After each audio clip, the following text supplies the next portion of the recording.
देश के तमाम हिस्सों में दीपावली त्यौहार की धूम देखी जा रही है। ऐसे में कल धनतेरस है और धनतेरस को लेकर के लोग बढ़ चढ़ के खरीदारी भी करते हैं, लेकिन कई बार इस खरीदारी में उनको नुकसान भी उठाना पड़ जाता है, क्योंकि अगर हम ज्वेलरी की बात करें तो कई बार उनको बेहतर यानी अच्छी क्वालिटी की ज्वेलरी नहीं मिल पाती है। तो ऐसे में लोगों को खरीदारी करते वक्त किन खास बातों को ध्यान में रखने की ज़रूरत है, हमारे साथ बातचीत करने के लिए मौजूद हैं BIS यानी भारतीय मानक ब्यूरो के प्रांतीय हेड, इनसे बात भी करेंगे। सौरभ जी हैं। मुख्य रूप से जब हम ज्वेलरी खरीदते हैं, क्योंकि काफ़ी महंगा प्रोडक्ट है, तो ज्वेलरी खरीदते वक्त हमें किन खास बातों पर ध्यान रखने की ज़रूरत है, क्या कुछ सावधानियां बरतने की ज़रूरत है? कि जब हम अपना गाड़ी कमाई किसी भी वस्तु को खरीदने में लगाएं, तो ये हमारा उत्तरदायित्व है कि हम सुनिश्चित करें कि हमें उच्च गुणवत्ता की चीज़ें मिलें। जहाँ तक ज्वेलरी की बात है, क्योंकि धनतेरस और दिवाली पे बहुत ख़रीदारी आम जो हमारे जन हैं वो लोग करते हैं, बट इसमें ये ध्यान रखना अत्यंत आवश्यक है कि जो भी ज्वेलरी हम खरीदें, सबसे पहले उसमें हम हॉलमार्क देखें।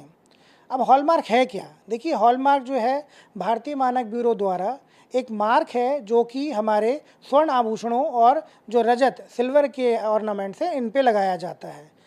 हमारे अधिनियम के अंतर्गत इसे अब अनिवार्य कर दिया गया है। जितनी भी गोल्ड ज्वेलरी है उन पर हॉलमार्क होना अत्यंत आवश्यक है। अब जब कोई भी हमारा उपभोक्ता जब किसी दुकान पे जाए, तो वहाँ पर सबसे पहले जो वो चीज़ डिमांड करे, जब वो ज्वेलरी सेलेक्ट कर ले, कि 10x मैग्नीफिकेशन का एक ग्लास उसको ज्वेलर दे। उसका फ़ायदा ये है क्योंकि जो हमारी हॉलमार्किंग होती है, जो आजकल के परिवेश में अगर आप देखें तो क्या है कि लोग ज्वेलरी पर ये ध्यान देते हैं कि वो देखने में बहुत सुंदर हो, तो अगर हम उस पर कोई मार्किंग करेंगे तो उससे उसकी सुंदरता पर कोई प्रॉब्लम ना हो, तो इसके लिए हॉलमार्किंग जनरली ऑर्नामेंट के बैक साइड में की जाती है और वो बहुत महीन होती है, जो कि हम नेकेड आई से नहीं देख सकते। इसलिए 10x मैग्नीफिकेशन का जब ग्लास लेंगे आप, तो उससे आपको वो HUID नंबर होता है 6 डिजिट का हॉलमार्किंग में, वो स्पष्ट दिख जाएगा। अच्छा सर, जो हॉलमार्किंग की अपनी बात की है उसमें कोडिंग समझना बहुत मुश्किल होता है आम जनता के लिए, तो कोडिंग कैसे हम समझ सकते हैं? और ये डिजिट जो आपने 6 नंबर का बताया, उसमें कोडिंग की प्रक्रिया क्या रहती है, ताकि कोई भी व्यक्ति अगर खरीदारी कर रहा है तो आसानी से समझ सके कि वो गोल्ड प्योर है या फिर वो जो वस्तु है वो कितने कैरेट का है? देखिए, आपने जो ये सवाल किया, इसके लिए सबसे साधारण अगर मैं आपको आज बताऊं कि एक टूल आपके हाथ में दे दिया गया है, जो हमारे आम उपभोक्ता उनके हाथ में दे दिया गया है। एक ऐप है जिसका नाम है BIS केयर ऐप। अपने एंड्रॉयड प्लेटफॉर्म या iOS प्लेटफॉर्म से उसको डाउनलोड करिए। उस ऐप में एक फ़ीचर दिया गया है वेरीफाई HUID।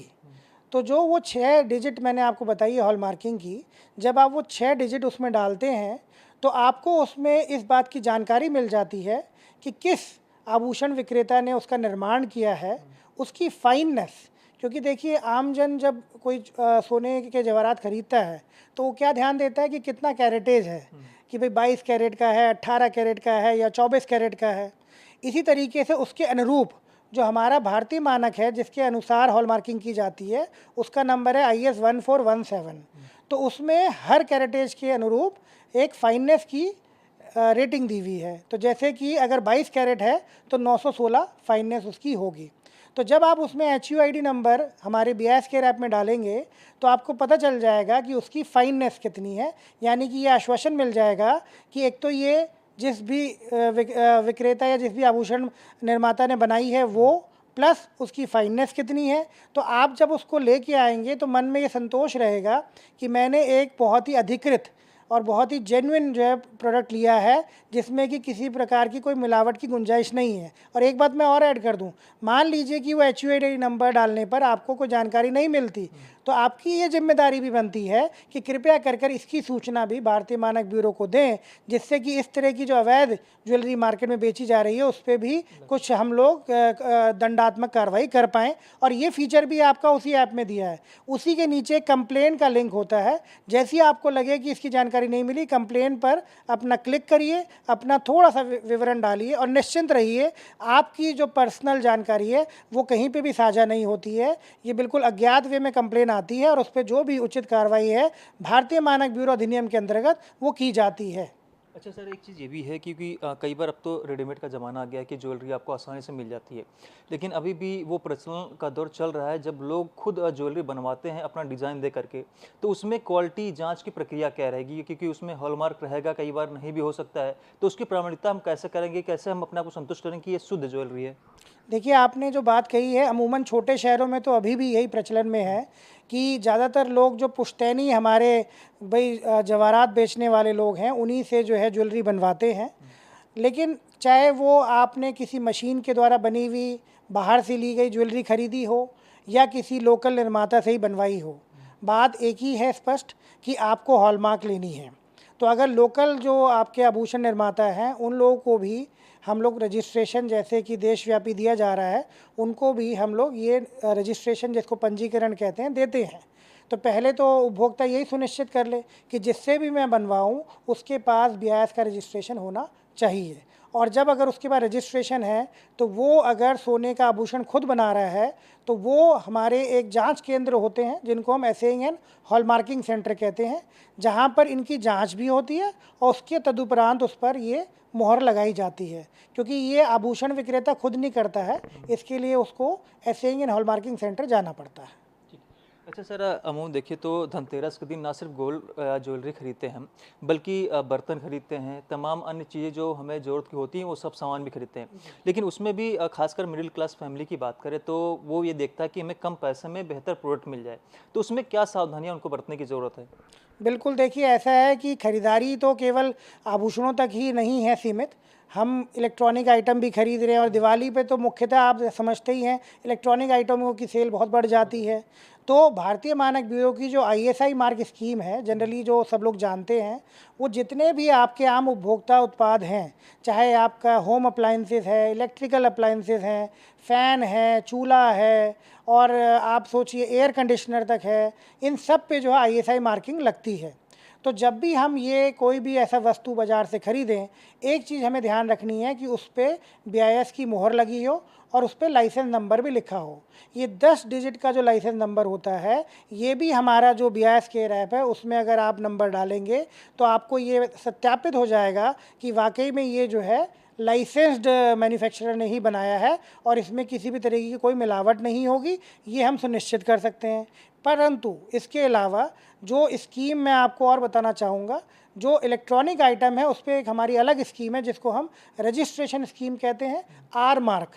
तो आर मार्क अमूमन अगर आप मोबाइल फ़ोन आज ख़रीदते हैं, LED टीवी खरीदते हैं या इसके अलावा जो इवन ल्यूमिनरीज जो आते हैं, जो बिजली के साजो सामान की चीज़ें आती है, इन सब पर आपको वो आर मार्क दिखेगा। तो आर मार्क का भी अगर आप BIS केयर ऐप में जाएँ तो वहाँ पर एक लिंक दिया है, उससे संबंधित जानकारी भी अगर कोई आप मान लीजिए एक छोटी सी दिवाली पे लड़ी खरीदते हैं, जो बिजली की हम खरीदते हैं डेकोरेशन के लिए, उसमें भी आप उसका वेरिफिकेशन कर सकते हैं। अब अगर इलेक्ट्रॉनिक आइटम से थोड़ा अलग हट के बात करें, तो जो हमें स्टील के बर्तन, एल्यूमिनियम के बर्तन जो हम बाज़ार से ख़रीदते हैं, मैं अपने दर्शकों को बताना चाहूँगा कि ये भी भारत सरकार ने ISI स्कीम के अंतर्गत अनिवार्य कर दिए हैं। तो अब हम जब भी बाज़ार में जाएँ, तो ये बर्तनों पर भी हम ISI मार्क देखें। तो एक मैसेज यही रहेगा कि किसी भी तरह का आप कोई उत्पाद खरीदें, हर जगह आपको ये बात ज़रूर सुनिश्चित करनी है, मुख्यतः तो BIS का रजिस्ट्रेशन या ISI मार्क होना ही चाहिए, परंतु जहाँ पर BIS रजिस्ट्रेशन अनिवार्य नहीं है, जैसे कि खाद्य पदार्थों की अगर हम बात करें, तो वहाँ पर भी जो भी संबंधित विभाग है, जैसे FSSAI है, उन सब के भी आप कम से कम रजिस्ट्रेशन या सत्यापन को देखें और जो भी उपभोक्ता वस्तु का उपभोग करें, वो गुणवत्ता पर जांची गई हो, ये आप सुनिश्चित ज़रूर करें। देखिए सर, मौजूदा समय देखिए जब त्योहारी सीज़न आता है तो तमाम लोकल कंपनियां हम या फिर कह सकते हैं जो छोटे छोटे प्रोडक्ट्स हैं उनकी भरमार बाज़ारों में देखी जाती है। कुछ जो ब्रांडेड कंपनियां उनकी तो है ही है, लेकिन उसी के कॉपी में करके ये छोटी छोटी चीज़ें बाज़ार में आती है। उस पर कैसे रोकथाम भी लगाया जा सकता है और जनता भी इसके प्रति कैसे जागरूक हो? देखिए, हर समस्या का निदान एक ही बात में छिपा है कि अगर हम खुद जागरूक हों। तो बाज़ार में जैसे आपने बताया, जैसे कि अच्छे प्रोडक्ट भी हैं तो बुरे प्रोडक्ट भी हैं, तो दुरुपयोग भी उसी हिसाब से होता है। तो भारतीय मानक ब्यूरो का जो अधिनियम है, ये हमें ये एक विकल्प देता है। अदर देन दैट अगर आप देखिए कि एक उपभोक्ता संरक्षण अधिनियम भी है कि आप अगर चीटिंग आपके साथ होती है, कोई धोखाधड़ी होती है, कोई गलत उत्पाद आप किसी और ब्रांड के नाम पर आपको मिल जाता है, तो आप अपनी शिकायत जो है उचित प्लेटफॉर्म पे दर्ज करा सकते हैं। तो जहाँ तक अगर भारतीय मानक ब्यूरो के सत्यापित उत्पादों के मिसयूज़ की बात आती है तो उसकी जो है सूचना आप हमें ही दीजिए और हम उस पर उचित से उचित दंडात्मक कार्रवाई करेंगे, जिसमें कि जेल जाने तक के भी प्रावधान है।